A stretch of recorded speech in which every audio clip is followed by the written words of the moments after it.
Professor Jayashankar Telangana వ్యవసాయ విశ్వవిద్యాలయం వారు అందిస్తున్న వాతావరణ ఆధారిత వ్యవసాయ సూచనలు ఇప్పుడు తెలుసుకుందాం. హైదరాబాద్ వాతావరణ కేంద్రం వారు అందించిన సమాచారం ప్రకారం రాబో 5 రోజులు రాష్ట్రంలో చాలా చోట్ల తేలికపాటి నుండి ఓ మోస్తరు వర్షాలు కురిసే అవకాశం ఉంది.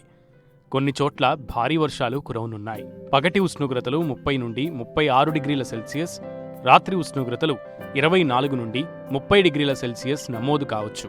రాష్ట్రంలో అక్కడక్కడ ఉరుములు మెరుపులతో కూడిన వర్షాలు కురిసే సూచనలున్నందున రైతులు చెట్ల క్రింద నిలబడరాదు.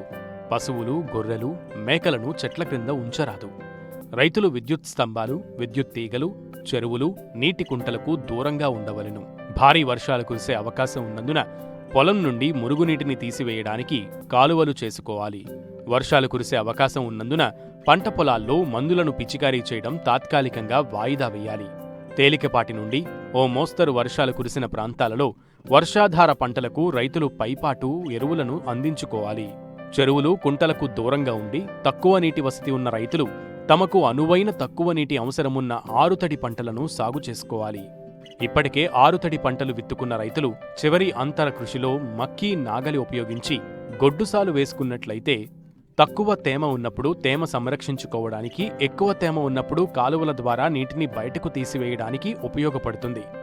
ప్రస్తుతం నెలకొన్న పొడి వాతావరణ పరిస్థితులను దృష్ట్యా వరి సాగు చేసే రైతులు ఖచ్చితమైన నీటి లభ్యత ఉన్నప్పుడు మాత్రమే వరి నారుమళ్లను పోసుకోవాలి. జులై మాసం తెలంగాణ సోనా RNR 15048 వరి రకంతో నారుమడి పోయుటకు అనుకూలం. ప్రతి పంటను జులై 20వ తేదీ వరకు దిగుబడిలో ఎటువంటి తరుగుదల లేకుండా సాగు చేసుకోవచ్చు. ఇప్పటికే పత్తి విత్తుకున్న రైతులు విత్తిన 7 నుండి 10 రోజులలోపు మొలకరాని స్థానంలో మరలా విత్తనం విత్తుకోవాలి. పత్తి వర్షాధార పంట కాబట్టి రైతులు వారికి అనుకూలమైన బీటీ రకాలను బోదెలు, కాలువల పద్ధతిలో విత్తుకోవాలి. ఎక్కువ వర్షాలు పడినప్పుడు కూడా కాలువల ద్వారా నీటిని తీసివేయుటకు అనుకూలం. మొక్కజొన్న పంటను జులై 15వ తేదీ తరువాత మధ్య, దీర్ఘకాలిక రకాల విత్తుకోవడం ఆపాలి.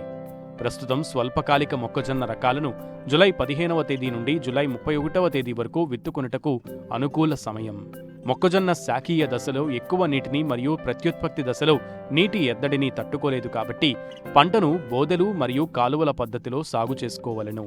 చెరుకు తోట వయసు 4 నెలలప్పుడు మొక్కల వరుసల మొదళ్లకు ఎత్తుగా మట్టిని ఎగదొయ్యాలి. దీనివలన అధిక వర్షాలు మరియు తుఫాను గాలులకు పంట పడిపోకుండా కాపాడుకోవచ్చు. తీగజాతి కూరగాయ పంటలు విత్తుటకు అనుకూలం.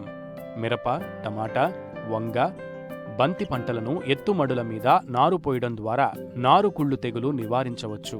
రైతులు మామిడి కోత అనంతరం 2 నుండి 4 వారాల తర్వాత ఎండు కొమ్మలను, అడ్డంగా పెరిగిన కొమ్మలను కత్తిరించినట్లయితే గాలి, వెలుతురు మొక్కకు బాగా లభిస్తుంది. ప్రస్తుత వాతావరణ పరిస్థితులు కోళ్లలో కొక్కెర తెగులు సోకుటకు అనుకూలం కాబట్టి వీటి నివారణకు టీకాలు వేయించాలి. గొర్రెలలో చిటుకు, PPR, ఆవులు, గేదెలలో గొంతువాపు వ్యాధి సోకుటకు అనుకూలం. వీటి నివారణకు టీకాలు వేయించాలి. గొర్రెలలో నట్టల నివారణకు డీవార్మింగ్ చేయవలెను.